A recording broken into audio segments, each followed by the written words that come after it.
Video को like करें और हमारे चैनल नूर इस्लाम को सब्सक्राइब करें ऐसे ही ईमान अफरोज़ बयान सुनने के लिए।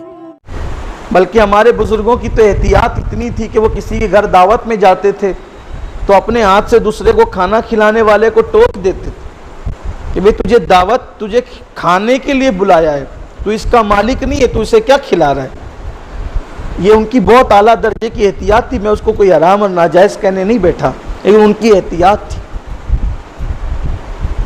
इसी तरीके से खाना खाने के बाद दस्तरखान का बचा हुआ खाना आप मेज़बान की इजाज़त के बगैर जो है अपने घर नहीं ले जा सकते, क्योंकि आपको खाने की दावत दी है, खाने का मालिक नहीं बनाया कि आप लेकर भी जाएं बगैर इजाज़त। ये और बात है कि कुछ लोगों की आदत होती है, अभी क्या हालात नहीं पता, ख़ास तौर पे औरतों में ये हालात सुनने को मिलते हैं कि औरतें अगर शादी में जाती हैं तो साथ में थैली या कमंडल भी लेकर जाती, खाना खाएगी भी और पेट से आधा आधा कमंडल और बर्तन भरती भी रहेगी और बाद में वो दुपट्टे में या बुरके में छुपा कर ले भी जाएगी। ये चोरी है, ये हराम है। आपको खाने की दावत मिली थी, ले जाने की दावत, हाँ ले जाना है तो आपको मेज़बान से पूछना चाहिए। अभी मुमकिन है कि अल्लाह ने जो वो लोगों को तालीम के ज़ेवर से आशना फरमा दिया तो लोग सुधर गए होंगे, लेकिन ऐसा मुझे पता है, इसका इल्म मुझे है कि लोग ऐसा करते हैं। इसीलिए बहुत सारी शादियों में चुरा कर खाना ले जाने वालों की वजह से खाना कम भी पड़ जाता है। यानी अब भी लोगों के अंदर ये चीज़ें हैं और बहुत अफसोस की बात है। एक एक दाने पर अल्लाह पूछेगा, सवाल फरमाएगा, और ये नाजायज़ गुनाह है। और कुछ लोग तो ऐसा करते हैं कि वो बगैर दावत के आके घुस के खा जाते हैं। अल्लाह के रसूल सल्लल्लाहु अलैहि वसल्लम ने फरमाया कि घुस के खाने वाला ऐसा है कि दाखिल हुआ तो चोर की तरह और जब खा के निकला तो डाकू की तरह। वो कहते हैं हमें क्या दावत की ज़रूरत है, बस जा मंडप देखा चले गए। तो इस्लाम इसकी इजाज़त नहीं देता। और कुछ लोग तो ऐसे भी हैं कि दावत एक आदमी की होगी तो वो साथ में सप्लीमेंट लेकर के चलते हैं। छोटा सा बच्चा कोई साथ में वो लेकर, इसकी भी इजाज़त नहीं अगर जब तक मेज़बान इजाज़त न दी। इन चीज़ों को सीखना होगा। बच्चे बोलते चलो कोई दावत हो, घर में कोई निजी तौर पर दावत दे तो, शादी ब्याह की दावत हो या कोई दावत, एक आदमी की दावत हो तो एक ही जाए, दो की हो तो दो ही जाए, तीन की हो तो बच्चा भी आप साथ ना ले जाए। ये एहतियात वाली बात है। और अगर आपको ले जाना है तो पहले आप उससे इजाज़त तलब करें। मुमकिन है उसने उतने ही लोगों का खाना बनाया होगा। अगर ऐसे ही 4-5 लोग, 10-20 लोग, एक एक बच्चा साथ ले जाए। अच्छा, कुछ लोग की आदत होती, दावत उसको दी होती तो वो अपने दोस्तों को भी कहते चल यार मेरे साथ चल के खा ले। अरे तुझे दावत खाने के लिए दी गई थी, बुलाने की दावत तो नहीं दी गई। बहरहाल ये बात दूर ना निकले तुम, ये इस्लाह की बातें और हमारा मकसद इस्लाह है। कभी कभी हम किसी चीज़ को बहुत छोटी समझते हैं, किसी चीज़ को हम बहुत छोटी समझते हैं, लेकिन वो चीज़ बहुत बड़ी होती है। एक मर्तबा हुजूर सैयदी मुफ्ती आज़मीन रहमतुल्लाहि ताला अलैह दावत में शरीक थे तो एक साहब जो है वो रोटी को सालन में भिगोकर, जिसको सरीद कहते हैं, टुकड़े डालकर चूर कर खाने लगे। तो आपने फरमाया क्या तुमने मेज़बान से इजाज़त ली इसकी? इसलिए कि जब आप रोटी को भिगो कर खाते हैं तो सालन कम इस्तेमाल होता है, और जब आप चूर करके खाते हैं तो सालन ज़्यादा इस्तेमाल होता है। तो फरमाया क्या तुमने इसकी इजाज़त ली? कि हो सकता है कि उसने इस एतबार से पकाया हो कि आप डिबो कर खाएंगे और आप चूर कर खा रहे तो सालन का इस्तेमाल ज़्यादा होगा, तो दूसरों के लिए कम न पड़ जाए, उसको शर्मिंदगी होगी। ये हमारे बुज़ुर्गों की एहतियातें थी। एक मरतबा हुज़ूर सैयदी मुफ्ती आज़म ही का वाक़या है कि एक साहब जो है वो खाने के लिए मदऊ थे, उन्होंने सीधा उठाया और उठा करके आपकी प्लेट में डाला। तो फरमाया कि क्या मेज़बान से इजाज़त ली? तुम्हें खाने के लिए बुलाया है, खाना तकसीम करने के लिए नहीं बुलाया कि तुम अपने हाथ से बांटो। आप पहले इजाज़त लो कि क्या खिला सकता हूँ। ये एहतियातें थी हमारे बुज़ुर्ग। हालांकि इस पर मैं कोई हुक्म नहीं लगा रहा हूँ, मगर आप सोचे तो सही, कहाँ वो एहतियातें, कहाँ वो एहतियातें और कहाँ ये बेएहतियातियाँ। हम बहुत हल्का समझते हैं, चरचरे बच्चे को लेकर के निकल गए, दोस्तों को बुला लिया।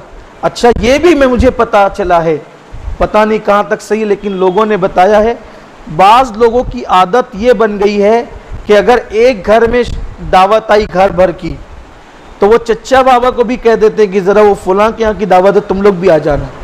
उसने तो जोड़ा था आप ही को के घर के मेंबरान को, अब वो अलग रहता है भैया, वो अलग रहता है चच्चा, फिर वो बेटी अलग रहती है, वो सबको, ये नाजायज़ है, नहीं कर सकते आप ऐसे। दावत तो सिर्फ आपकी थी, आपको पूरा गांव जमा करने की इजाज़त किसने दी?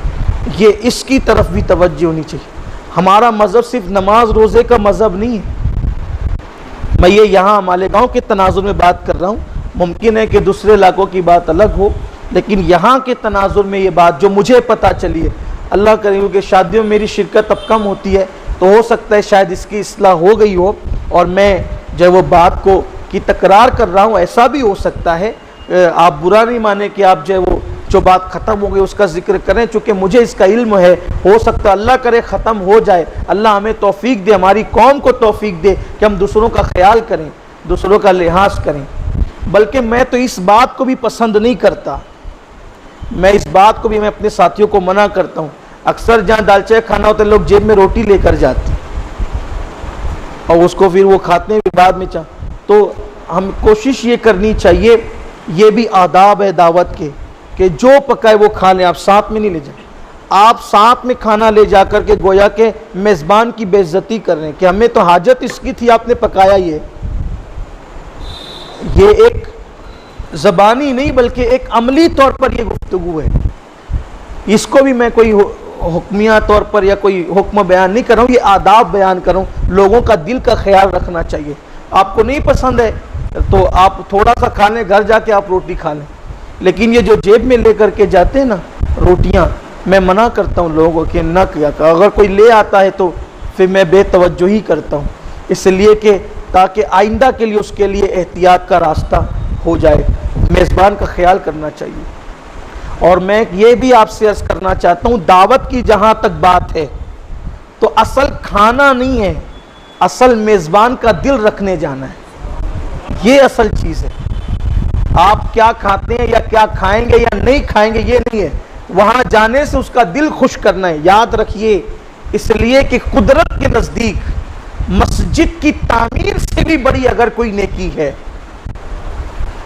मस्जिद की तामीर से बड़ी अगर कोई नेकी है तो वो मोमिन का दिल खुश करना है। बल्कि मियाँ मोहम्मद बख्श एक बहुत बड़े सूफ़ी शायर गुजरे हैं, उन्होंने फरमाया, उस शेर का मफहूम ये है कि मस्जिद शहीद करने पर, मस्जिद शहीद करने पर कुदरत को वो अज़ियत नहीं होती जितना किसी मोमिन का दिल तोड़ने पर कुदरत को अज़ियत होती। ये अपने मज़हब की तालीम है, ये सूफिया की तालीम है, ये बुजुर्गों की तालीम है।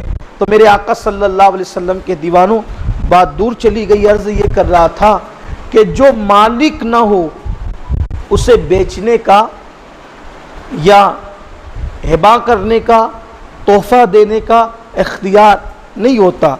अगर मैं चाहूँ कि ये किताब उठाकर किसी को तोहफा दे दूँ, मैं नहीं दे सकता, क्योंकि ये किताब मेरी नहीं है, और जो चीज़ मेरी ना हो मैं उसको किसी को तोहफतन भी नहीं दे सकता, बेच भी नहीं सकता। बेची वही चीज़ जा सकती है जो मिल्कियत में हो। और एक और बात, आइंदा मिल्कियत में आएगी, आज मिल्कियत में नहीं है तो भी नहीं बेची जा सकती। जैसे कि मैं कल आपको ये इसका मालिक बना दूंगा, आज आप नहीं बेच सकते।